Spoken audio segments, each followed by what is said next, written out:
그런 경우 많아요. 일단은 한 바퀴 돌려보자 라는 표현을 많이 쓰거든요. 그게 뭐냐면은 경매 전체 사이클, 아까 말씀드렸죠. 낙찰을 받고 명도를 하고 대출을 이렇게 해서 임대 매매해서 파는 것까지 한 바퀴 돌린다라는 표현을 쓰는데, 그걸 한번 해보고 싶은 그런 초보자분들의 심리가 있어요. 저도 예전에 그랬었거든요. 배우긴 배웠어요. 열심히 배워보니까 별거 아닌 거예요. 할 수 있을 것 같아요. 주변에 사람들도 했고. 그러면 보통 어떤 패턴이냐면, 그렇게 수업 듣고 난 다음 1, 2개월 안에 나도 성과를 내고 싶어가지고 이제 보통은 아파트를 많이 하시죠. 개별성이 낮고 실거래가가 다 오픈되어 있기 때문에 그 본연의 가치를 예측하기가 좀 쉬운 편이니까. 근데 이제 일반 매매가 예를 들어서 3억이라고 하면은 이제 경매로 샀으면 최소한 10%는 싸게 사야 되지.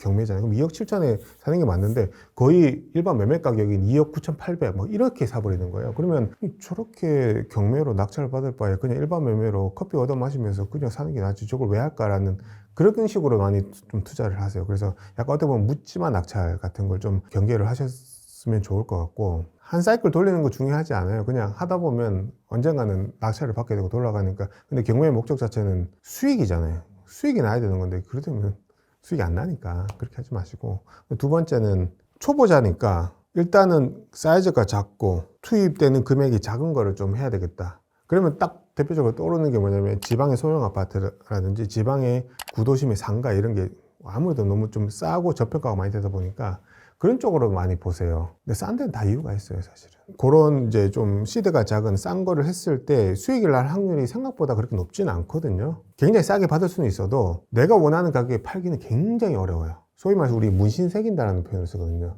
평생 갖고 가는 부동산처럼 그렇게 문신이 새겨지는 그런 부동산들이 생길 수가 있어요. 그러면 어떤 생각이 딱 드냐면은, 역시 경매도 돈 안 되네. 그러면서 이 세계를 떠나는 게 저는 그게 안타까워서 말씀드리는 거거든요. 여기는 이 시장은 계속 오래만 있으면 언젠가는 계속 기회가 계속 오고 돈 벌 수 있는 기회들이 많은데, 처음에 그런 안 좋은 경험이 딱 쌓여버리면 여기에 대해서 부정적인 시각을 갖게 되고 여기를 떠나게 되니까 그런 측면을 좀 조심하셨으면 좋겠고요. 그다음 또 하나는 특수 물건이라고 있어요. 특수 물건. 경매도 이제 일반 물건이 있고 특수 물건이 있어요. 일반 물건은 말 그대로 명도도 쉽고 대출도 아무 문제가 없고 권리 분석상에 아무런 문제가 없는 깨끗한 물건이 일반 물건이고, 특수 물건은 제가 이제 네 가지 예를 하나 말씀드릴게요. 하나는 뭐 법정지상권, 다 모르셔도 돼요. 그냥 이런 게 있구나 들으시면 돼요. 법정지상권, 뭐 선순위 임차인, 그다음에 유치권, 그다음에 지분물권, 이 대표적인 이렇게 특수 물건 네 가지 사례인데, 이런 것들은 권리 분석도 좀 많이 까다롭고 실제로 낙찰자한테 피해를 줄 수 있는 그런 부동산이기도 하고, 그 명도한다 그랬잖아요. 명도가 어려운, 그러니까 법원에서 준 낙찰자한테 준 세 가지 무기를 쓸 수 없는 그런 케이스들이 또 있을 수가 있어요. 이런 것들은 좀 피하셔야 되거든요. 근데 왜 이 특수물건 쪽에 관심을 가지냐면 이게 수익이 많이 나요. 엄청 많이 나요. 그러니까 특수하기 때문에 유찰이 많이 돼서 굉장히 저가에 낙찰이 되거든요. 어떻게 보면 이것만 해결하면 큰 돈 벌 수 있을 것 같네 라고 생각이 들어서 그 초보자분들께서 일반 물건이 아니라 특수 물건을 가버리면 여기서 꼬여버리면 이제 자금이 다 묶여버리는 거죠. 손실을 볼 수 있는 확률이 큰 거고. 근데 기본적으로 경매 물건이 일주일에 1,000개 정도가 나와요. 1년이면 한 5만 개 정도가 나오거든요. 그 중에 한 90% 이상은 일반 물건이에요. 일주일에 1,000개가 나오면은 900개는 일반 물건이고요. 100개가 특수 물건이에요. 그럼 물고기 900개 훨씬 많잖아요. 여기서도 충분히 고기잡이 할 수가 있는데 이 100개인 특수 물건에 가지 마시고 약간 그런 느낌이에요. 그냥 이제 막 축구하려는 어린 친구가 실제 경기에서 메시나 호날두가 쓰는 막 이런 개인기 쓰면서 하려고 하는 그런 느낌이거든요. 천천히 나중에 하셔도 된다. 그런 말씀을 꼭 드리고 싶습니다. 일반 우리가 이제 경매를 딱 했을 때 보면은 보통 이제 채권자, 즉 돈을 빌려준 자가 나의 돈을 회수하기 위해서 법원에다가 경매를 신청을 해요. 법원에서는 그거를 이제 타당성을 확인을 하고 진행을 하게 되거든요. 그렇게 되면 이제 뭐 현황 조사도 하고 감정평가도 시키고 이렇게 해서 보통 한 5개월에서 6개월 정도 걸려요. 그러고 난 다음에 공고가 딱 떠요. 그러면 이제 전체적으로 전 국민이 볼 수 있는 대법원 그 경매 사이트가 있거든요. 거기에 이제 물건이 올라오는 거죠. 그러면 전 국민이 다 보는 거고, 그거를 굉장히 좀 보기 좋게 정리를 해놓은 게 사설 경매 사이트들이 그걸 해놓은 거예요. 왜? 법원은 영리단체가 아니기 때문에 그렇게 친절하지 않아요. 정보도 그렇게 친절하게 안 줘요. 근데 이제 그런 사설 정보 경매 사이트는 보기 좋게 정리를 해주고 대신에 돈 내세요. 이런 거거든요. 아무튼 그렇게 이제 공고가 되고 나서 2주 후에 1차 신권 경매가 진행이 됩니다. 그때 유찰이 된다. 즉 입찰자가 아무도 없으면 한 달 후에 서울 같은 경우는 20%가 저감이 되고요. 그 다음에 그 외 지역은 이제 뭐 법원 따라 다르긴 한데 대부분 한 30% 정도 저감이 돼서 진행이 돼요. 예를 들어 10억짜리가 진행이 되는데 한번 유찰이 되면 서울 같은 경우는 8억, 그 외의 지역은 7억 이렇게 최저가로 진행이 되고요. 근데 또 한번 유찰됐다. 그러면 여기서 또 20%, 6억 4천부터 시작하고요. 여기는 7억에 30%가 저감된 4억 9천부터 시작이 되는 거예요. 어마어마한 가격이 쭉쭉쭉 떨어지죠. 공고되고 2주 진행이 되고 유찰되면 또 한 달 이후에 또 2차 진행이 되고, 그래서 만약에 낙찰이 딱 됐다. 낙찰이 되면 그걸 최고가 매수인이라고 얘기를 하고, 법원에서는 우린 쉽게 그냥 낙찰자라고 얘기를 하죠. 낙찰자가 있고 나머지 입찰을 했는데 떨어진 사람들 있죠. 그 사람들은 보조금 받고 그냥 다시 돌려가요. 손해보는 거는 그거 하나 정도, 차비? 법원은 직접 가야 되니까 그 차비 정도 손해보고 나머지 보조금 다 돌려받으니까 이럴 게 없는 거고요. 낙찰 받으신 분은 이제 낙찰자 입찰 보증금 영수증을 받고 2주의 시간 동안 그 법원은 또 이제 매각 결정기일을 확정하는 시간을 갖습니다. 이 경매가 진행되는 동안 절차상의 문제는 없었는지. 왜냐하면 이거는 절차라는 게 왜 법원에 진행하기 때문에 절차가 굉장히 중요해요. 누구한테, 채무자한테, 채권자한테 송달이 가야 되는데 송달의 미스는 없었는지 뭐 그런 것도 다 확인을 해요. 일주일 동안. 문제가 없네. 그리고 또 일주일은 전 소유자 또는 채권자한테 우리 이렇게 경매가 이렇게 낙찰이 됐는데 이의 신청해. 항소하려면 항소해. 항상 법원은 그 이의 신청 항소 기간을 주거든요. 그게 일주일이에요. 아무 얘기가 없어요. 그럼 2주가 딱 지났죠. 그러면 땅 최고가 매수인 당신이 김땡땡 씨가 낙찰자로서 이제 최고가 매수인 지위를 얻게 되고, 그로부터 보통은 30일이에요. 30일 이내에 잔금 90%. 왜냐하면 입찰할 때 10% 냈잖아요. 나머지 90%를 4주 이내 또는 30일 내에, 기일이 아니라 기한 내에 내면 되는 거예요. 그 기한 내에 대출을 받는 거죠. 경락 잔금 대출이라고 해요. 그거는 그 경락 잔금 대출도 경매 낙찰 대출을 해서 경락이라고 하는 거거든요. 일반적으로 대한민국 법원이 경매를 활성화하기 위해서 이 경락 잔금 대출은 일반 매매의 대출보다 좀 더 많이 해줘요. 왜? 활성화 시켜야 되니까. 그래서 보통 감정가의 70% 또는 낙찰가의 80% 중 낮은 금액으로 대출을 일으키고요. 그러면 상가 같은 경우는 대출을 80%를 받아요. 괜찮죠? 예. 그러면 보증금까지 받으면 실제로 자기 돈은 한 10%밖에 안 들어가요. 5억짜리면 5천만 밖에 안 들어간다는 얘기예요. 그래서 이게 메리트가 있는 거고. 근데 일반 매매를 하면은 그렇게 못 받아요. 보통 60% 아니면은 정말 좋은 자리다 그러면 70%까지는 받을 수가 있는데 80%까지는 잘 안 나오거든요. 그렇게 해서 잔금을 내고요. 잔금을 내는 그 기간 동안 이제 현재 거기 점유한 하시는 분, 그걸 점유자라고 하거든요. 그 점유자는 두 가지 종류예요. 전 소유자일 수도 있고요. 세입자일 수도 있어요. 이제 그분을 이제 명도한다고 하거든요. 그러니까 쉽게 말해서 빼주세요. 나가주세요. 그 이제 명도 과정을 거치는데, 사실 저도 처음에 경매를 시작했을 때 가장 두려웠던 게 명도였어요. 명도는 우리 많은 사람들이 이미지 속에 뭐가 있냐면은 90년대 드라마나 영화 보면은 그 양복 입은 그분들이 와가 3-4명이 와가지고 주인공 집을 다 빨간 딱지 붙이고 내보내고 그걸 명도라고 생각을 했는데 그렇지는 않아요. 진짜 현실은 그런 거 전혀 없고요. 저는 명도를 지금도 수십 건을 했는데 어떻게 했냐면 그냥 전화 통화도 거의 안 해요. 보통 내용 증명 보내고 문자 메시지로 다 명도를 진행을 하고요. 그렇게 진행을 하면 다 돼요. 왜냐하면 법원은 그런 경매 활성화 목적을 위해서 낙찰자에게 명도를 쉽게 할 수 있는 3가지 무기를 주거든요. 그 무기 중에 하나가 뭐 부당이득금 청구를 할 수 있게끔 해주고, 그 다음에 인도명령을 신청을 하면 강제 집행을 법원에서 또 대신을 또 해줘요. 그런 여러 가지 좀 많은 무기들이 있는데 결국은 협상하면은 낙찰자가 이길 수밖에 없는 그런 판이거든요. 그럼 법원 입장에서 아까 목적을 말씀드렸잖아요. 악성 부동산을 정상화시켜서 시장을 돌려야 되잖아요. 그게 경매의 목적이고 그게 심판자인 법원의 역할이기 때문에 낙찰자한테 무기를 줘야 되는 거예요. 그렇게 이제 제도를 만들어 놨으니까 알면은 별거 아닌데 모르면 무서워서 못 하는 거고요. 그렇게 해서 명도 다 진행하고 그 외에는 똑같아요. 임대 맞추고 세팅해서 매매하면 그게 경매의 과정입니다. 전체적으로 봤을 때 만약에 유찰이 없으면 8개월 아니면 다 끝나요. 그게 이 경매의 하나의 절차고요. 굉장히 심플하고 그다음에 절차도 투명하고 그다음에 또 엄격해요.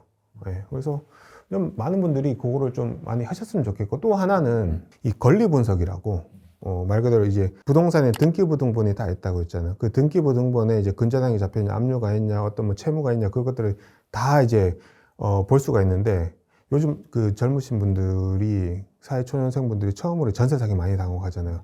이 등기부등본을 볼 줄 몰라서 그런 거예요, 사실은. 사실 신축 빌라다고 했을 때 그럼 등기부등본 좀 주세요 해서 보고 그만 딱 봤어도 근저당이 이렇게 잡혔는데 제가 전세의 후순위로 이렇게 들어가면은 제 돈 못 받는 거 아니에요? 라고 그 말 한마디만 하고 이것만 볼 줄 알았으면 사실 안 나가는 건데 그걸 몰라요. 근데 저도 그랬어요. 저도 처음에 2012년도에 신혼집을 그때 투자를 했을 때, 샀을 때, 저도 등기부등본 볼 줄 몰랐었거든요. 우리 중고등학교 학교 다닐 때 아무도 안 가르쳐줘요, 그거를. 사실 그거 가르쳐줘야 되는데, 안 가르쳐줘요. 근데 20대 후반, 30대 초반에 처음으로 이제 독립을 해가지고, 이제 전세든 월세든 보통 이제 전세 때문에 문제가 생기는 자기 돈에다가 전세 자금 대출까지 받아서 했는데 이게 사기를 당하는 거예요. 너무 안타까운데 이 경매를 하면서 그 권리 분석은 스스로 해야 되는데 그때 그 등기부등본 보는 거 그것만 공부를 했어도 절대 안 당하는 사기거든요. 근데 너무 쉬워요. 이것도 정말 쉬운데 조금 안타깝 마음이 좀 있어요. 그래서 많은 분들이 좀 기본적으로 좀 아시면은 살아가는데 굉장히 도움이 많이 될 거라고 생각이 들고, 그리고 또 좋은 게 경매의 좋은 점이 뭐냐면 이거는 민사집행법을 기준으로 경매가 진행이 되는데 다들 아시다시피 법은 잘 안 바뀌어요. 거의 변동 없이 쭉 갈 거예요. 그러면 10년 후, 20년 후, 30년 후 이 경기 룰은 그대로 갈 거니까 한 번 배워두면 평생 써먹을 수 있는 그런 장점이 있습니다.